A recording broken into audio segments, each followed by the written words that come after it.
Welcome, everyone, to another edition of the BrownZone.com Zone Coverage Podcast. My name is Andy Bullbarch, joined as always by the Browns beat reporter for the Chronicle, Telegram, the Medina Gazette, and BrownZone.com, the one and only Scott Petrak. Scott, how are you today? I'm pretty good. How are you doing?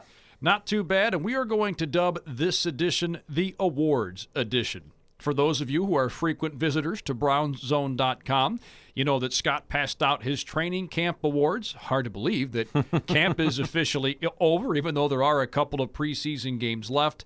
It's been a pretty wild ride over the last month and change here. And boy, Scott, I think before we get into the awards, I think it's safe to say that this has been every bit as entertaining as we thought it would be.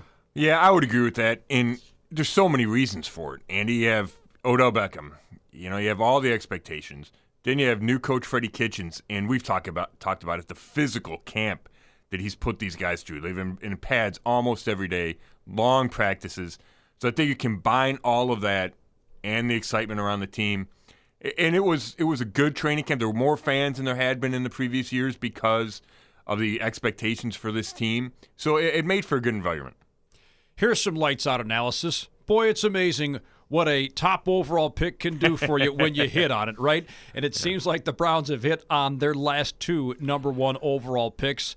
Myles Garrett gets your most outstanding player award in camp. You talk about how he dropped some weight in the offseason, and he has looked very, very good. Yeah, there's no doubt about it. And he's dealing with a little bit of I'm not even sure what the injury is that they're calling it, but he didn't practice.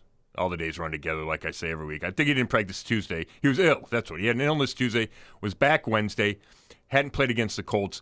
But when he's been out there, and he was out there in the opener against Washington, and he's been out there for the majority of the practices, he's just been unstoppable. He is dominated, and it's a great sign. And like you said, number one pick.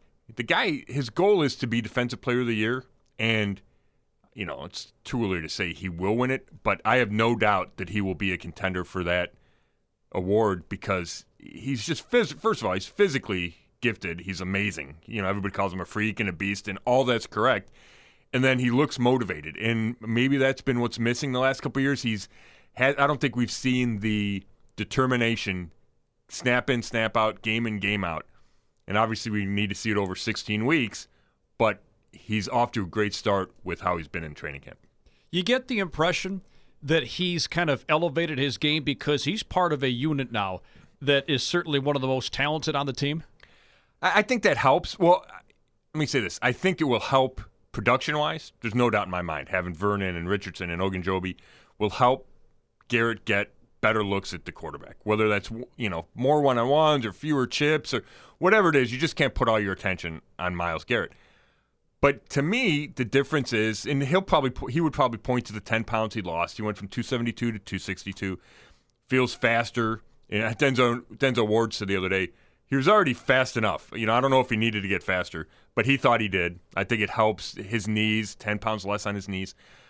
But to me, it's all about motivation. And I think after being in the league for 2 years, he looks around, he goes, I'm as good as anybody else. Let me go prove it. And with with everybody thinking the team's going to be good, the spotlight, I just feel like he's like, this is my year to do it. And I'm not going to doubt him because he is just, you watch him, he goes around the end, the way he bends, the way he speeds around the end. Then he's got those counter moves. He's super strong, even at 262. So I think all that will help. It just feels like there's kind of a perfect storm coming together for Myles. And if he can stay healthy and stay motivated, which I think he will this year, the sky really is a limit for him. We go from the most outstanding player to the biggest disappointment. And I think you don't have to search too far. Anytime you pick an offensive lineman with the 33rd pick in the draft, that guy should be starting by the time he begins his second year. And boy, Austin Corbett, at least right now, it doesn't look like he's going to start anywhere. He doesn't, and I don't want to close the door completely just because the way Freddie Kitchens has talked about that right guard competition, he's not ready to name Eric Kush the guy, and he's been there for 3 weeks now. So I think there could be a scenario where they make a late move to Corbett and Corbett sticks, but that's a far-fetched scenario. So we're probably looking at your number 33 pick playing, I think, 14 snaps as a rookie on offense and not starting year two in the starting lineup. And that just can't happen, right? And it's not the end of the world because you hit on Baker, because you hit on Denzel Ward, because you traded for OBJ. But it's not a good draft pick. It looks like it's not a good draft pick. Probably too early to put the bust label on him. And I feel bad because Austin Corbett's a nice guy. I think he's really working hard. I wrote a long story about him last week when I was in Indy, just trying to figure out, like, I'm not sure where the disconnect is for him. I think part of it's a confidence issue, and he'll deny that. You know, he'll say, no, I'm more confident than I was. But just talking to him and listening to Freddie talk and listening to Joe Bitonio talk, it feels like maybe the guy isn't quite convinced that he can play at this level and succeed at this level. And even if you have a shred of that doubt, these guys you're going up against are so good that it's tough to overcome that. So, I don't want to write his career off, but there's no way that it's not a disappointment that he hasn't claimed that job and, in fact, has been relegated to second-team center. Confidence and conviction, a very, very big part of that whole process, and it seems like Corbett lacks both of those at this point in his career. Well, let's go to the most pleasant surprise. Defensive tackle Devereaux Lawrence, a guy that certainly stands out in your eyes. Yeah, he has. And, he's a guy that, he came over from New Orleans last year, didn't do much. He was on the roster a little bit, and then I think he spent a bunch of time on the practice squad. You'd always see him in the locker room, big personality, but wasn't a factor, And all of a sudden he shows up this year, and if you scouted out the defensive line before camp, and you said, okay, you know who your starters are, here are the backups. I don't think anybody would have had Devereaux Lawrence as one of those backups. You had Trevin Coley, who was coming back after starting a lot the last 2 years. You got Chris Smith, who can play inside and outside. They just have a lot of bodies in there. They got Carl Davis, who's played in the league before with the Ravens. It didn't feel like there was a spot for Devereaux because he'd been off the radar for so long, and he dealt with some injuries in the offseason. Well, he's been phenomenal in training camp. He shows up all the time. I'm convinced that he has a spot locked up. I'd be stunned if he isn't one of the backup guys that they keep along that line. And a couple things jump out from camp where one time Freddie walked up to him and yelled at the offensive line that nobody's been able to block this guy. And then another time he walked up to him after he bulldozed Austin Corbett, and Freddie raised Devereaux Lawrence's arm like, you're the champ. And it just, those moments have stuck out, and they've carried over to the game. He had an injury. He suffered a knee injury in Indy that they thought was bad, and it wound up not being bad, and he was able to play a couple days later in the game. So everything's going right for this guy, and he's got a personality that fits in with this team. So, yeah, he's a big surprise because, to me, he went from off the radar to on the roster. We're skipping down a few spots here, only because I think rookies get looked at a little bit differently than everybody else. We have expectations of the veterans in camp, but boy, rookies, certainly a lot of eyes are on them. And while it was Mack Wilson who was given the top rookie award by the media members, you actually went a different route. Who was your top rookie in camp? Yeah, I went with Greedy Williams, and I voted for Greedy. The Maurice Bassett Award, they have the local writers and media vote on it, and I voted for Greedy in that too. I just think he was more consistent throughout camp and the preseason. Everybody knows Mack had the 2 interceptions against Washington and returned 1 for the touchdown. And that was during a week where it felt like he had an interception every day at practice. Because he did. He had an interception just about every day at practice. But then he's disappeared since then. I thought he struggled in that Colts game. Missed a couple tackles, missed a chance at a sack behind the line. He had a tackle for loss he missed. And even at the beginning of camp, he was kind of nowhere to be found. And I think over the last week and a half, he hasn't been. I just haven't noticed him nearly as much. Whereas Greedy has earned a shot to compete for that first starting role. He hasn't gotten it yet. It's him and Terrence Mitchell back and forth. Mitchell was the guy this week. But at least Greedy's in the mix. And now Greedy hasn't been perfect, and I thought he gave up too many catches Wednesday in Indianapolis because I was really watching him. But, he's got a handful of interceptions in the preseason, or in training camp. He had an interception against Washington. I just think he's played better overall, which maybe he should because he's a second-round pick versus a fifth-round pick. But I think if you take away those few splash plays from Mack Wilson, he's just been another guy. Fair enough. And I think it's interesting, too, because when you make those splash plays, of course you're going to get noticed. But I noticed that last week. You'd thrown a few tweets out there that, there are going to be stretches, especially with these rookies, where they're going to look overmatched. And it certainly seemed like at the practices last week in Indy, he looked a little bit overmatched. Yeah, it was interesting. You see different bodies. You're used to going against the same receivers every day, and it was different. I think that's fair to say. It's just such a steep learning curve, and I think we forget that sometimes because a guy like Denzel Ward will come in and play great right away, or even Myles Garrett, once he got through the injury. And there's just guys that come in and they don't need a lot of grace period before they're up to speed. But the fact is, most rookies, no matter what position, they need a lot of time to get used to life in the NFL, and there's something new seemingly every day, whether it's you're dealing with a minor injury you got to play through. It's, we're practicing way harder than we did in college. We're going against another team. Whatever it is, there's always a new challenge. And some guys, it takes seeing that challenge more than once before they're comfortable, whereas some guys just pick it up right away. You're tuned into the BrownZone.com Zone Coverage Podcast with Scott Petrak, Browns beat reporter for the Chronicle, Telegram, Medina Gazette, and BrownZone.com. We're excited to talk about this next young man. Boy, you have the Where Did He Come From award to running back D'Ernest Johnson, a guy who played collegiately at South Florida, and I know you're working on a story on him right now. There's a lot more than meets the eye here. There really is. And, you have 90 guys, and this is just a little inside football kind of thing. You have 90 guys, so you watch practice. You're mostly focused on the big names, right, because those are the guys you're mostly going to write about. And then it takes something to catch your eye, just from the second team or the third team guys. And, D'Ernest Johnson entered camp as a third or fourth team guy. He was behind, Nick Chubb, and he was behind Duke Johnson and then Dontrell Hilliard. He's probably fourth. He's probably fighting for that fourth spot in the running back room. And that's not even saying Kareem Hunt, who was hurt to start camp. So, he's not on the radar. And all of a sudden, I'm watching one day, and I'm going, man, who's this guy picking up blitzes? And it was D'Ernest Johnson. I'm like, all right. So I made a mental note. I like how he did it. I wrote it in my notebook. I like how he stuck his nose in there. And then Freddie mentions it one day. Hey, if you watch Johnson on blitz pickup, I'm like, all right, so at least I know what I'm watching here. And then there were some injuries. Duke gets traded. Hilliard pulls a hamstring. Hunt's not 100%. They want to rest Chubb. Next thing you know, D'Ernest Johnson's starting to get more reps, and he's getting more carries, and you see him, moving up the depth chart, and, who's he going with? He's going with the second team. Does he get any first team reps? And then you show up in Indianapolis, and he played a ton against the Colts because Nick Chubb didn't play, and Kareem Hunt only got a couple of carries. Ran the ball, caught the ball, kick returner. And all of a sudden, you start crunching the numbers. It's like, well, Kareem Hunt's on suspension.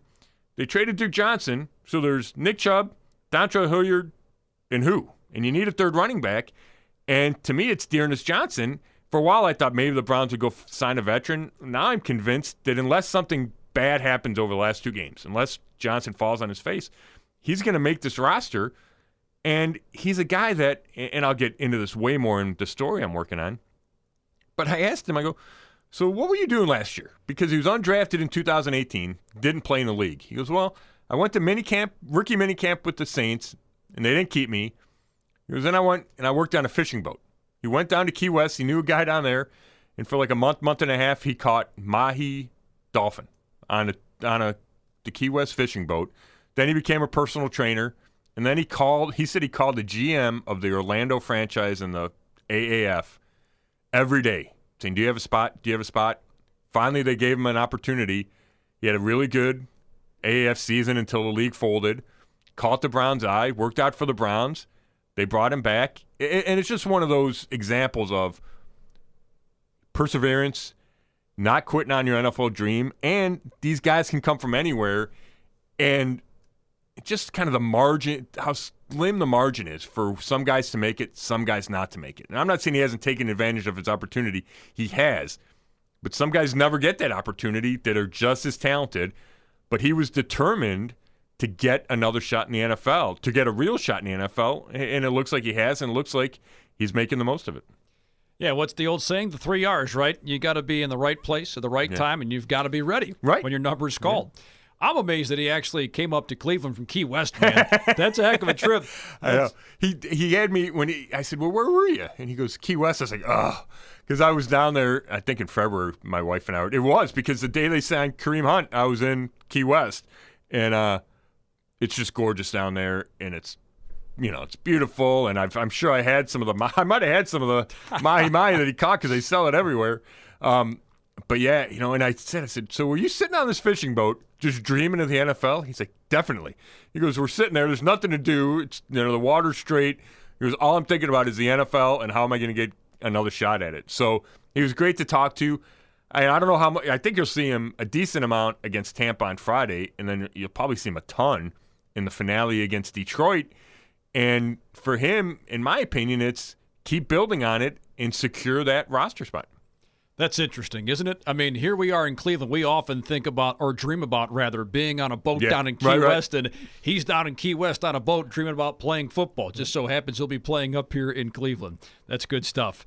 Well, the most consistent player in camp is a guy that has kind of stood out in a group that has been looked at under the microscope all throughout the last month and change, not necessarily because of Hollywood Higgins, but because of the other guys in the room. But you mentioned that he's certainly been just as consistent, if not more so, than anybody else. I think so. And part of that is because he's been healthy. Jarvis has missed some practices or sat out some practices or not done a lot of teamwork on certain days. Odell hasn't been out there a ton, even though he continues to make spectacular catches when he is. But Higgins feels like he's there every day. Callaway has a high ankle and will be suspended. But Higgins, every day. Catching passes, making plays, whether he's with the first team, second team.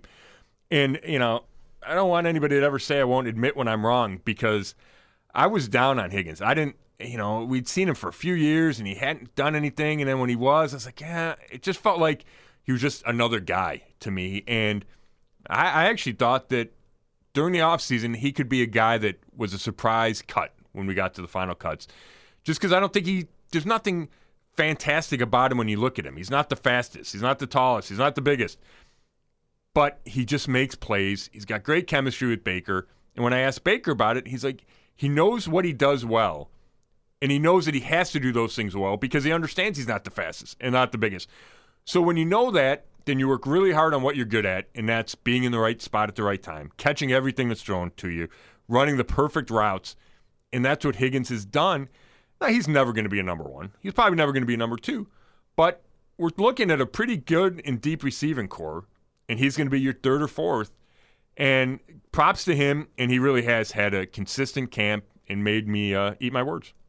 Well, and speaking of consistent camps, even though we haven't seen him play much, Odell Beckham Jr., with all these highlights in camp, I mean, the images have been captured, the videos have been captured with him making these highlight reel type catches. Safe to say he's produced the most highlights in camp? Oh, my gosh, without a doubt. And there's one or two a day. And when he was in team drills, they would come with everybody watching, and you saw them all, and his jaw dropping, and he got a lot of coverage. Lately, he's only been in individual drills, and yet he's still, I'll be down watching a different position group, and you look through social media, and you see the Browns tweeting out videos or other reporters tweeting out stuff. He made a catch the other day just in individual. They're just throwing the ball, and he's running, and he reaches down between his legs and catches it one-handed. And then that was, let's say it was Monday. And then Tuesday, I'm at the far end of the field, and I look to my left, and I see him running an out route, and I can see the ball looks like it's going to bounce. And I'm like, oh, okay. And all of a sudden I hear the crowd go nuts. And then later I see the video. He reached down and picked this thing off the ground like it was nothing as he's running out of bounds. And then there was like one of those big pads and like runs up into the pad. Like he's just so smooth and athletically gifted. It's remarkable. And his hand-eye coordination is like nothing that I'm sure. I don't think I've ever seen anything like that. And we talked about I watched him catch the ball out of the jugs, 100 in a row, most of them one-handed. But it's not just staged. It's spontaneous when he can make these catches, and it's really unbelievable. One last award I want to get to before we move on to some other orders of business here. Just because I thought it was odd, and you never want to laugh at an injury, but you listed this as the weirdest injury in camp. A linebacker, Darius Taylor, he missed some time because he suffered concussion-like symptoms after Drew Stanton threw a pass that hit him in the back of the helmet. Yeah, no, it was a full-on concussion. Yeah, he missed at least a week, I think. It was the weirdest thing. We're watching practice like we do. You're taking notes, and he's in coverage in the end zone, and Stanton throws a dart. And, Taylor's not turning around. He's got his eyes on the tight end, I'm sure he's covering. The ball just drills him in the back of the head. Like, okay, whatever. Don't think twice, incompletion. 2 minutes later, I see him walking with the trainer. I'm like, wow, the trainers must have said, hey, that's hard enough that we need to check this out. And then he misses a week. So I just have never seen that happen. I understand how it happens. The ball's getting thrown hard. It rattles your brain, and that's how you get a concussion. But, I think I've seen guys get hit in the back of the helmet with balls, and not all the time, but you see it from time to time, and I never remember it turning into a concussion. But I don't guarantee, but that sure as heck looked like the chain of events because I was watching all the events, and that's exactly how it went down. Wow. And that's not something you see very often, No. a guy getting pegged in the back of the helmet from a pass that came from, 15 yards away? Thereabouts? Yeah, it might have been even long. It might have been a 20-yard pass, I would say. Yeah, and it, must have caught him exactly right, and it had some zip on it. But, like I said, you used to play touch football. People get hit in the head. All the time. Right? Yeah. And it was weird. It was weird how it went down. Yeah, just a bizarre play, no question. Well, the million-dollar question heading into the dress rehearsal, as they call it, down in Tampa. Gut instinct, how much do you think we're going to see the number ones play? Freddie Kitchens hasn't indicated how much they're going to play. He said they'll play them some, but your gut instinct, how much do you think they'll play? Yeah, I had a back and forth with Freddie about that Wednesday. How much you play them? We don't talk about it. Well, why is it a secret? Well, it's not a secret. So, we went back and forth a little bit, good-naturedly. I think reading the tea leaves, I'm going to go 1/4.5 for the starters. Baker said he wants to play at least a half. I just get the sense that Freddie wants to be cautious with these guys, wants to get them to week one healthy. He made it obvious that he's not going to play the big guys in the finale against Detroit, which has become common practice across the league. I just don't think he's comfortable putting Baker out there for a half in a uncontrolled environment because he likes to say in his practice he can control it. And that means Baker's not getting hurt, means guys are taking care of each other. When you practice against Indy, you have less control. When you play in a game on the road against a different team, you have no control. So I think Freddie's going to be cautious. I think he knows he needs to play him, that they can't sit for 3 straight weeks because hardly any other guys on offense played against the Colts. So I think he's going to have a compromise there, and it'll be, whether it's 3-4 series, 1/4.5. I can't see him playing in the second half, and I don't even see him finishing the first half. That's my gut. And we're about 2 weeks away from the 2019 Lid Lifter 2, so you're right. Something to be said for the idea of at least playing maybe a 1/4.5, just because you don't want these guys going too long without playing. And, it's been odd that Freddie Kitchens hasn't really said much about how much he wants to play them. Do you think there's something he doesn't really want to expose at this point? It doesn't seem like there's much to hide here. No, it's a good question. I think there's 2 reasons for it. Number one, he's talked so much about building this physical, having this physical camp, and we're going to impose our will, and we're just be tough and not worry about things.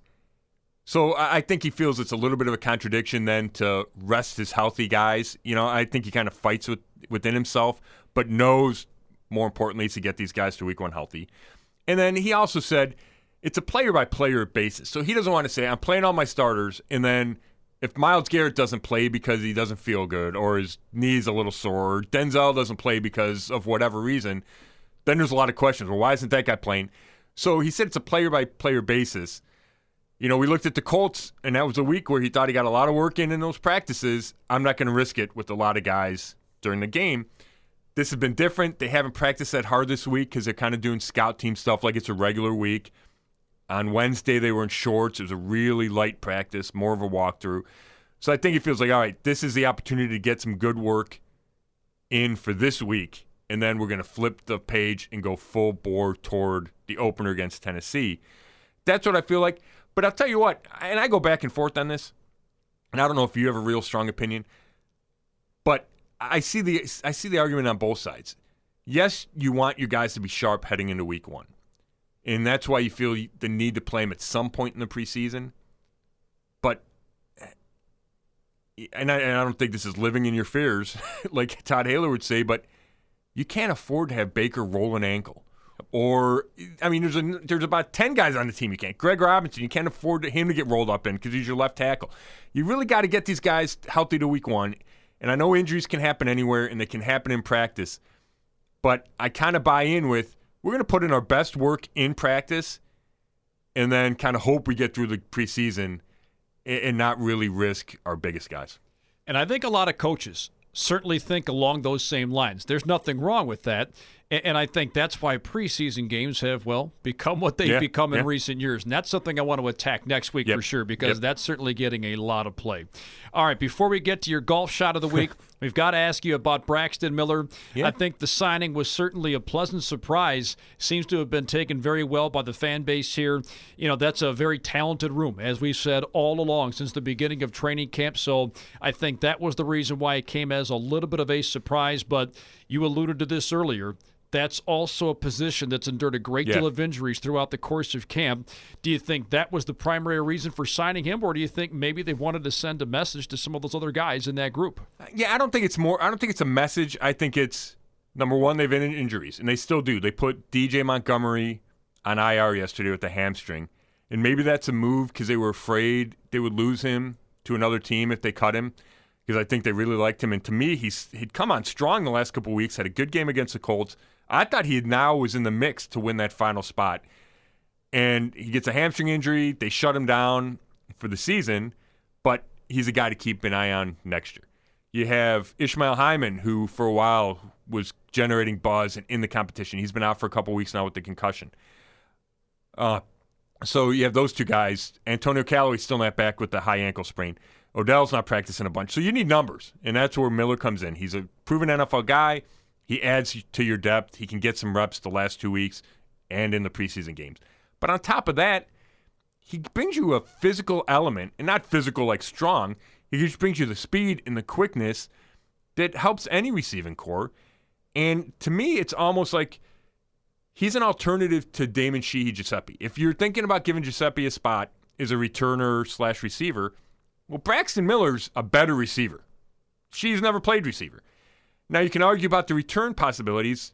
I think Miller's only had 7 returns in his NFL career, but he has all the physical tools to do it, and I think the Browns are going to try to look at him, see if they can get him to be some kind of returner, and then make a decision. I would say it's a long shot for him to make the roster, but I wouldn't rule it out, and if he shows something in the last 2 preseason games, especially as a returner, maybe he's a guy that sticks around for 4 weeks until Callaway gets off suspension.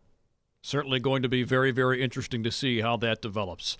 All right, Scott, we've come to that point in the show where we need to find out how your golf game shook down last week. What was your golf shot of the week? Yeah, well, I got one for you, but I'm going to say I'm a little worried that I won't have one next week because my back is killing me, and I'm not sure I'm going to be able to get out and play. I was hoping to play Thursday and Friday this week, and I know I'm not going to play Thursday. I'm holding out hope for Friday, but it's really, my back's bugging me here. So, having said that, I was able to get out last week when my back wasn't as bad. It was still a little tender, but I played. And number 4 at Bunker Hill, the dogleg right over the water. It's probably the most intimidating tee shot, I would say, at Bunker. And we played the back nine first, so this was our 13th hole. And I drove it as well as I did all day. Maybe I need a little tender back to swing not as hard off the tee or something because I had some good drives. And on this one, yeah, I aimed between the 150 and 200-yard markers, hit it right where I was aiming with a little bit of cut, wound up just at about 150 yards. And it's a tough tee shot, and I hit a really good drive there. So that's what I'll go with. Nice. That's a heck of a shot of the week, man, especially considering you were nursing a sore back. So hopefully your back doesn't prevent you from getting back out onto the golf course this weekend. I sure hope not. I really like to play golf, and I feel bad for all those people that have, like, back problems all the time, and my uncle does, and my sister-in-law.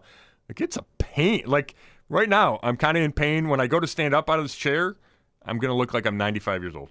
It affects everything you do. Like, you hurt your arm, you can nurse that, you can avoid using it. You really can't avoid using your back very much. That's the tough part of hurting your back. And I need to get back in the gym. I need to build up some better core strength, I think.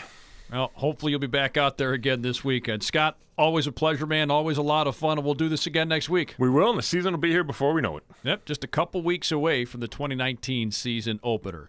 That'll put a wrap on this edition of the BrownZone.com Zone Coverage Podcast. For Scott Petrak, this is Andy Bullbarch saying thank you so much for tuning in, and we will talk to all of you again next week. View again next week. View again next week. View again next week.